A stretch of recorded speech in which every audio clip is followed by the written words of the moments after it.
Hi guys. All right, I wanted to take a little bit of time to just kind of talk about the 7.3 Power Stroke stuff and why I've come to the conclusion that I've come to. So I've got two trucks. I've got one with 412,000 miles on it. I bought it in 2020 for about $6,000, and it had around 327,000 miles on it. New tires. It came from a luxury home builder in Montana. I'm in Arizona. It was sold to a guy at an auction. He was struggling in recovery, and when I say recovery, I mean drugs and alcohol. And he bought 2 or 3 vehicles at this auction, and I'm not sure why he bought the truck. I guess he was doing those shift cart things, so he would load the thing in the back of the truck or tow it with a trailer. I'm not really sure. But he basically paid a little bit more than $6,000 for the truck. He used it for a little while. I think he went to treatment, got back out of treatment, and then he needed money, so he put the truck on Craigslist, but nobody really wanted to buy it with the amount of miles that he had on it. I don't remember what he listed it for. I think it was actually really basically 6 or 7 or something like that. He listed it. I don't know. But there was a pretty lengthy Carfax report on it. Lots of maintenance, but it wasn't really showing everything that was done to it.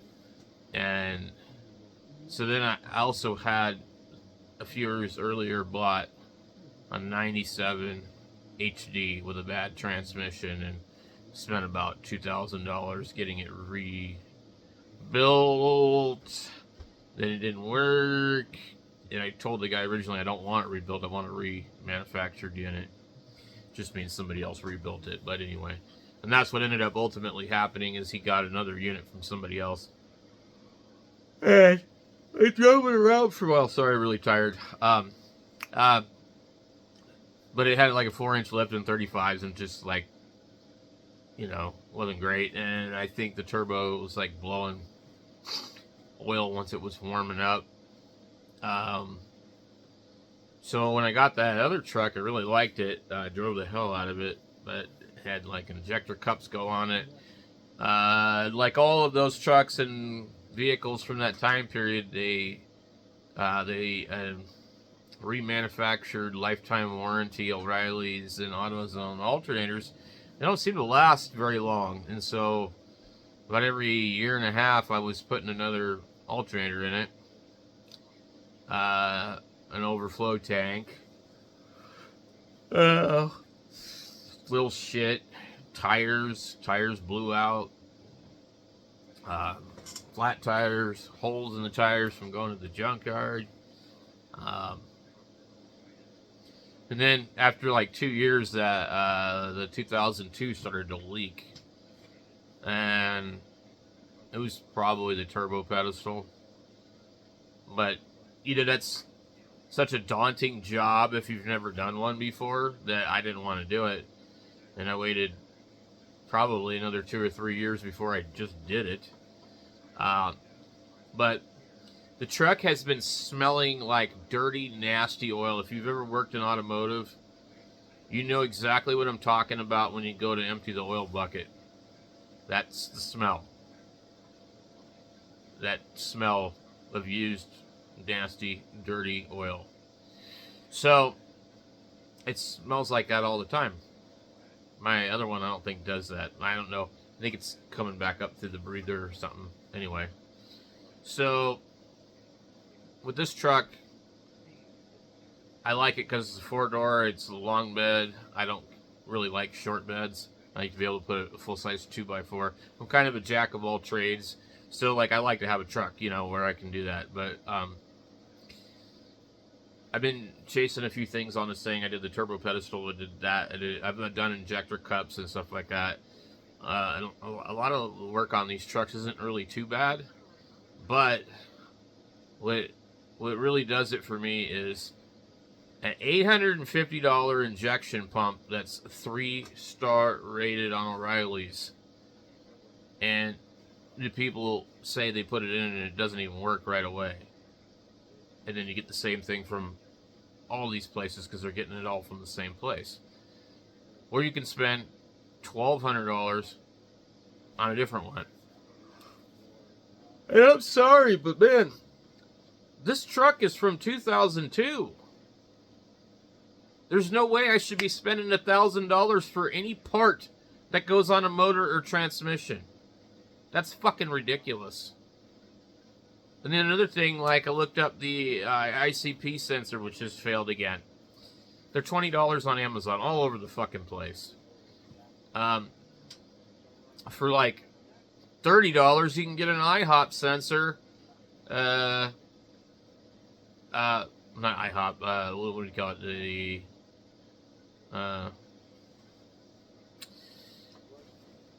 Is it IHOP? No, you have the ICP sensor, and then you got the HPOP pump, and then you've got the valve, IPR, the IPR valve, injection pressure regulator valve. You get like all of them for like $40-something or $35. One ICP sensor alone could be anywhere between $100 and $250 from your local auto parts store. Okay? Mine is probably bad. And I'm supposed to have a lifetime warranty on this $19 sensor from Amazon. You're just supposed to send a message to the seller, and they're supposed to just send you another one. But meanwhile, I'm waiting on the sensor. My truck's broken. I could have already ordered another one and had it here. Time is money. Money is time. If I had spent the $100 on one of those at O'Reilly's, I could have already had it swapped out. So you see where I'm going with this? So we're forced to buy this $100 sensor that we know is unreliable, because we know that if we order it from Amazon for cheaper, we're actually going to probably end up paying more in the long run. Because every time I need one on Amazon, it's $20. $20. Whereas O'Reilly's, you pay $100 and you do it once and replace it every year, is what it looks like. And I don't want to be doing this kind of shit with a 412,000 mile motor that probably needs a rebuild. You know? And the exhaust bolts on the passenger side are hourglass. Okay? They're fucked. If they ever come off in one piece, if that motor was tore down, I would be absolutely amazed. So, in order to rebuild that motor, you're going to be probably needing to find a cylinder head. Just because it's too much work to extract all those bolts, probably. You probably could weld a nut onto them and, you know, do all that, but I don't know. So, and there's some rust in the floorboard of the truck where shit got behind the mat, and there's some rust under the truck because the truck came from Montana, and they do heavily salt the roads there, or whatever they put on the road. It's corrosive, so there's damage. It's not like a Midwest truck or something. It's actually pretty good, but there's dents and dings all over the truck. And I just don't know what to do with this thing. I'm faced with having to move soon. I've got the other truck. I don't want a truck that has a $1,000 pump that's sketchy on it. I don't want to spend $1,000 on a pump. This is an old truck. 2002. What is that? 23, 24 years old almost. We're talking almost 25 years old. And the other truck, the 97, is even more. Okay? And then Like with my other truck, I've had the injector driver module go out. That's unobtainable for any reasonable amount of price unless you find one at a junkyard, and I got lucky and found one. There's all these stupid things that literally could render that truck useless, and it just costs a ridiculous amount of money. It's not like what I consider to be reliable. And then if you get into like the older IDIs, you have the unreliable injection pumps, and unless you know how to rebuild them and you have several pieces and parts to put them back together, it's quite a fucking deal there. But I think that those are probably a more reliable motor. But don't get me wrong, I love diesels and all that, but my experience is real simple. I've driven probably, let's see, I drove a Dodge 3500 that was new in, I don't know what year, 2011. And the truck was like a 2009. So I got to drive that quite a bit, and that was a nice truck. And then I bought into 7.3 IDI. I still own my 97 powerstroke 7.3 and the 02 7.3. I've driven a 6.5 Chevy, and that's it. That's my experience with diesel trucks. And I don't really okay, so before I moved to Arizona, I didn't really drive the truck that much, unless I was doing stuff, going to the junkyard, doing this, doing that, picking up a motor, picking up a transmission. The rest of the time I would drive something else. I usually had like a 5.0 Mustang or something like that, or I'd have a Honda Civic or something that I'd completely rebuilt the motor in for gas mileage. So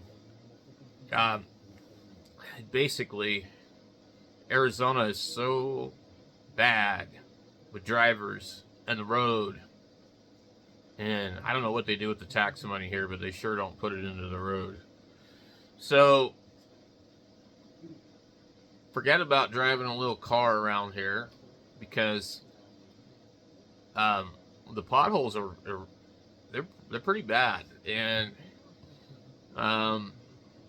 it's really easy to end up with some damage, oil pan damage, whatever, all sorts of stuff.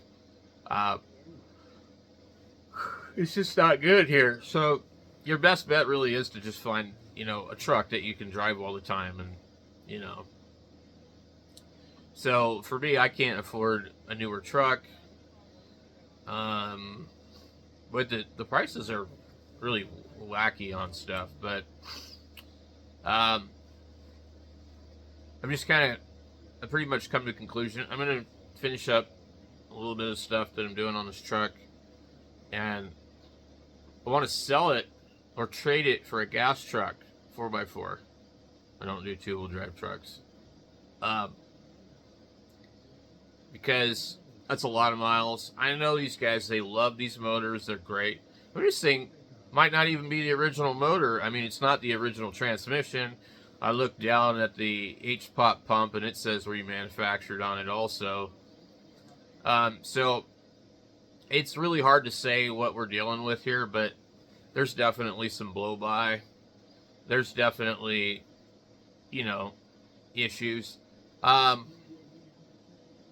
We still have a small leak from somewhere, and I think maybe a possible small fuel leak. I did replace that little drain valve, but I think it looks like it's coming from somewhere near that. So maybe the fuel bowl's cracked. I don't fucking know. Whatever it is, it's pretty minor. And I honestly, rather than fix it, would rather have the new owner deal with that. And so basically I need a reliable, dependable, affordable gas 4-wheel drive truck, extended cab or crew cab, preferably the 2500. And then I can decide what to do with the other truck, but the other truck's got 250,000 miles on it, and I think it had 230 or something. No, it had less than that. I don't know what it had. I'd have to go back and look, but I haven't put a lot of miles on the other truck, but the other truck, the turbo is going to need to get pulled, I think, and new seals. But also, that truck is leaking out of the front of the oil pan. The motor needs to be lifted up out of there, and just not really something I want to do. I'd just let it leak, basically, at this point. Drive it when I need it. This truck here is set up for towing a fifth wheel. I've got a gooseneck for it. I've got the B&W companion fifth wheel hitch. I bought that later on for it, but I'll probably throw all that in with it because my other truck has an Atwood turnover ball. You can't change it, but you can get like, oh god, I forget the name of that company that makes that aluminum fifth wheel thing. The Anderson hidden hitch or something. I fucking know. Anyway, there's another one that it bolts onto that, so I could do that. I think the 97 is probably the more reliable truck because I have less miles on it, and it's got a 5-speed that was redone in 2018. So I don't know. I'm tired. So unless I wish to go back to work as a mechanic, and that doesn't pay very good here with my level of experience, I don't know what I would do. And basically, we need to move, and if I knew that we're somewhere I could move to, I could take my stuff with me, and it wasn't too far away, I might want to keep the O2, but like, if I was going to do it the way that I want to do it, and I had a shop, like right now I have a shop, but it's behind the house, and you can't get a vehicle back here, I would pull the motor out of that truck and rebuild it so that it's fresh. Because like the turbo is pretty good, everything else is good, but like I said, you're going to run into a problem with that passenger side cylinder head. So I think I just kind of want to get rid of it. So I don't know if anybody's been following along and watching. I'm in northern Arizona. I'm outside of Prescott. So if you are interested and you have a gas 4x4 truck that's not completely clapped out, and you're interested in trading and we can come to some kind of agreement, I would totally be interested. I'm not particular. I do generally stay away from the newer Ford gas trucks just because of cam phasers and timing chain stuff. I'm really not a Ford or Chevy guy one way or the other. I've never owned any Dodge trucks, but I'm open to whatever. We need something reliable. I need something I can put my family in. I don't have to worry about. So if somebody's looking for a really good foundation for a 7.3 truck, I think I might have one for you. So anyway, thanks for watching, and if you liked the videos that I'm doing, subscribe and click like, because it kind of helps, let YouTube know that people are engaging with the content that I'm putting out here. I have other channels. I have a ham radio channel called Ham Radio Hack, and I have a couple of other channels. I'm monetized on that other channel. I make a little bit of money doing YouTube. And it's fun to do, but if you say the wrong thing on YouTube, they will literally bury you.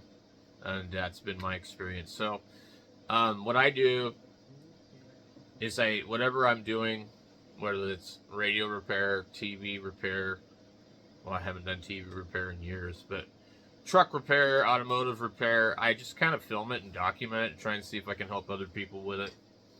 And I put it up on YouTube. So that's kind of whatever I'm doing at the moment. Like right now, we're trying to move, we're trying to get ready for all this stuff, trying to get the vehicles whipped up into shape, so that in case we have to move far or something, you know, the job market dictating, we'll be ready. So that's what I do. So anyway, thank you guys for watching, and leave a comment down below if you're interested in the truck or anything like that. There's lots of videos. You can see what I've done to it, and whatnot. So thanks for watching.